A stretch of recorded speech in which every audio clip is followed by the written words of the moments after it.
내란을 일으킨 정부의 2인자이자 계엄 선포 전 열린 국무회의 부의장이었던 한덕수 전 국무총리. 하지만 자신은 계엄을 미리 알지 못했고 그래서 이를 말리지도 못했다며 책임을 회피해왔습니다. 문제는 이거를 막지 못했다 하는 것에 대해서 정말 마음 아프게 생각합니다. 저는 그 계엄에 관련된 어떠한 지시나 어떠한 서류도 받은 적이 없습니다. 당시에는 제가 전혀 인지를 하지 못했고요. 해제 국무회의를 마치고 네. 그리고 사무실로 출근을 해서 예. 제 그 양복 뒷주머니에 있는 것을 알았습니다. 소지 경위는 전혀 기억이 나지 않습니다. 그 자리에서 받지 않았으면 그 받을 수 없는 문건 아니겠습니까? 예, 그러나 언제 어떻게 그걸 받았는지는 정말 기억이 없습니다. 결국 특검이 대통령실 내부 CCTV에 담긴 문건 받는 모습을 제시하자 그제서야 윤석열 전 대통령에게 직접 받았다고 실토했습니다. 헌정 질서를 파괴하려는 대통령을 도와놓고는 국민들 앞에서 공개적으로 거짓말을 일삼았던 겁니다. 계엄 당일에 상품 보신 건데 왜 진술 뒤집으신 이유는 뭔가요? 은폐의 목적은 분명했습니다.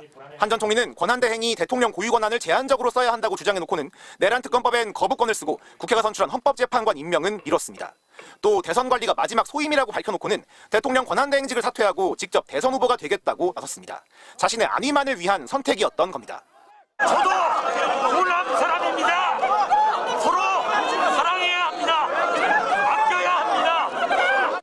내란에 동조한 책임을 가리기 위해 거짓과 모순으로 일관하던 국정 2인자는 이제 구속의 갈림길에 섰습니다. 한 전 총리에 대한 특검의 구속영장 청구서는 모두 쉬운 4쪽 분량, 혐의만 6가지입니다.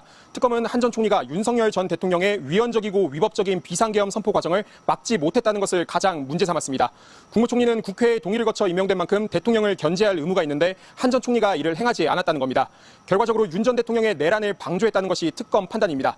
전직 국무총리에 대해 구속영장이 청구된 건 헌정사상 처음인데요. 특검은 한 전 총리가 계엄 선포 전 국무회의 소집을 건의한 건 이 계엄이 적법해 보이도록 모양새를 갖춰주기 위한 것이라고 보고 있습니다.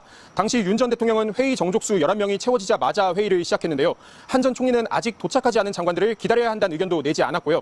윤 전 대통령이 부르지 않은 나머지 장관들에게 따로 연락하지도 않은 것으로 조사됐습니다. 또 회의 역시 짧았기 때문에 제대로 심의가 이루어지도록 노력한 흔적을 찾을 수 없다는 판단입니다. 계엄 해제 이후 강희구 전 부속실장이 들고 온 이른바 사후 계엄 선포문에 서명하고 폐기를 지시한 혐의도 청구서에 적시됐습니다. 헌재 탄핵 심판에 나가서도 계엄 문건을 보거나 받은 기억이 없다고 주장했습니다. 그러다가 지난 조사에서 특검이 대통령실 CCTV를 제시한 뒤에야 윤 전 대통령이 문건을 줬다고 인정했습니다. 특검은 한 전 총리가 이렇게 거짓말을 했던 만큼 영장 심사에서도 증거인멸 우려가 크다는 걸 강조할 것으로 보입니다. 또 내란 우두머리 방조 혐의는 중형이 예상되는 범죄인 만큼 도주할 우려도 있다는 걸 내세울 걸로 예상됩니다.